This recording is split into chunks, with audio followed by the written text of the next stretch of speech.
Beaucoup de personnes, même après avoir essayé beaucoup de fois de se lancer, même après avoir payé parfois des milliers d'euros de contenu formation, hésitent encore à se lancer. Il faut bien comprendre que l'erreur, c'est pas un échec, c'est pas définitif. L'erreur, c'est une étape nécessaire dans tout processus d'acquisition et même dans toute entreprise dans la vie de tous les jours, que ce soit une entreprise business, que ce soit une entreprise challenge, que ce soit une entreprise familiale. Toutes les erreurs que vous allez commettre au fur et à mesure de votre parcours sont normales et sont la clé de la réussite. Euh, il faut bien comprendre que ce qui fait peur à beaucoup de monde en immobilier, c'est parfois les montants investis. On va lever plusieurs centaines de milliers d'euros et quand on regarde les chiffres sur papier, ça fait peur. Forcément, c'est pas la bourse, on n'investit pas quelques centaines d'euros, quelques milliers d'euros par mois. On lève des centaines de milliers d'euros, parfois des millions. Et forcément, psychologiquement, ça a un impact parce qu'on se dit que voilà, on va pas réussir à rembourser le crédit, que ça va nous ruiner, qu'on va finir sous les ponts. Mais au pire du pire, vous ferez des erreurs et vous en ferez dans tous les cas et vous perdrez peut-être quelques centaines, quelques milliers d'euros.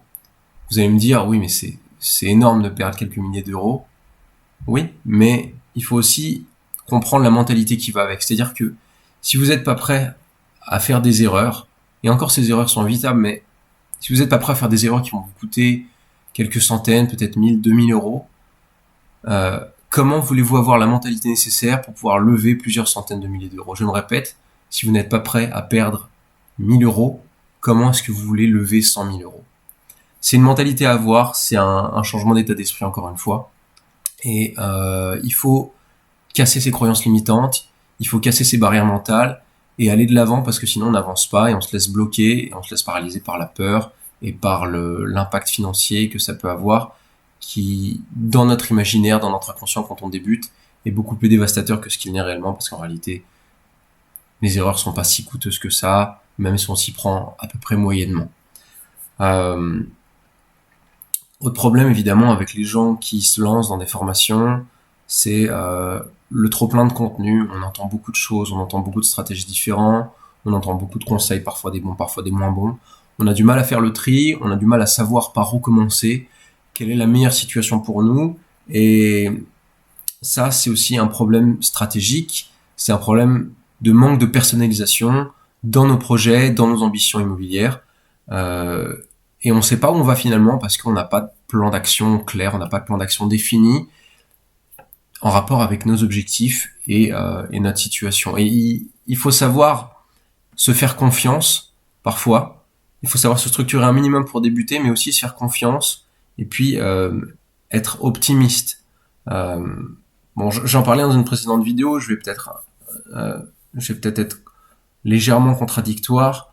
Je parlais de vouloir à tout prix faire entrer des chiffres dans des cases, et je parlais dans le sens faire entrer des chiffres dans des cases dans un sens trop optimiste. Mais parfois, il faut savoir être un minimum optimiste et avoir confiance en sa stratégie. Et je dis bien ça à partir du moment où on sait où on va et à partir du moment où on a un plan d'action clair. Je me souviens qu'un de mes premiers investissements, j'étais parti du postulat que j'allais louer plus cher mes appartements parce que je connaissais mon secteur, je connaissais la zone, je connaissais les pôles d'attractivité, je savais pourquoi ça allait se louer plus cher et j'avais confiance en ma capacité à rendre les appartements attractifs, à faire un bel ameublement, une belle décoration, un effet coup de cœur pour les futurs locataires, pour que quand ils arrivent lors des visites, ils se disent waouh, ok, je suis prêt à mettre 50, 100, 150 euros de plus dans mon loyer parce que ici, c'est quelque chose que j'ai pas l'habitude de voir dans le secteur. Et ça, c'est des points d'ancrage qu'il faut avoir pour se dire, ok, j'ai peur d'avancer, mais j'y vais quand même. Et même si mes chiffres, ils sont pas si bons que ça, je sais que j'ai telle ou telle stratégie et je sais que finalement ça va rentrer parce que je vais réussir à me démarquer du reste. Autre erreur qui vous empêche de vous lancer, arrêtez. Je vous en supplie, arrêtez d'aller voir votre banque avant d'avoir un projet clair et défini. La banque sont des commerciaux, mais sont également des professionnels. Pas des professionnels de l'immobilier, mais ce sont des professionnels quand même. Quand vous arrivez et quand vous suppliez à votre banquier pour savoir combien vous pouvez emprunter, d'après vous, quelle image ça renvoie? Est-ce que ça renvoie l'image d'un mec confiant qui sait où il va, qui a un plan d'action clair et structuré et qui sait ce qu'il veut et qui va bien faire les choses, est-ce que ça renvoie l'image d'un mec qui est un peu paumé et qui a besoin de conseils de sa banque pour savoir comment investir? Ayez tout d'abord un projet clair et structuré. Soyez en mesure de calculer votre capacité d'emprunt, votre capacité d'endettement, et étudiez d'abord des projets avec leur faisabilité financière, technique, et ensuite montez un dossier béton, montez un dossier solide, et à ce moment-là, avec le compromis en main, avec au moins une offre contre-signée, allez voir votre banque et présentez le projet.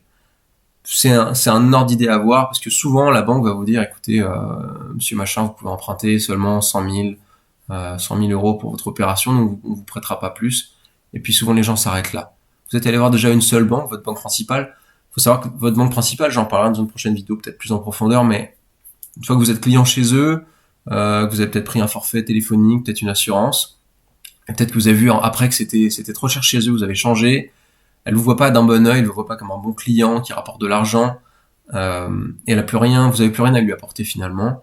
Donc vous avez d'autant plus intérêt, à moins que ce soit une banque historique dans laquelle vous êtes depuis des dizaines d'années, où vous avez un partenaire de confiance, vous avez tout intérêt à aller dans d'autres banques, chez qui vous allez pouvoir apporter un nouveau profil, de l'argent, des rentrées d'argent, et puis souscrire à des assurances, à des choses comme ça, qui vous permettent de nouer une relation de confiance avec la banque.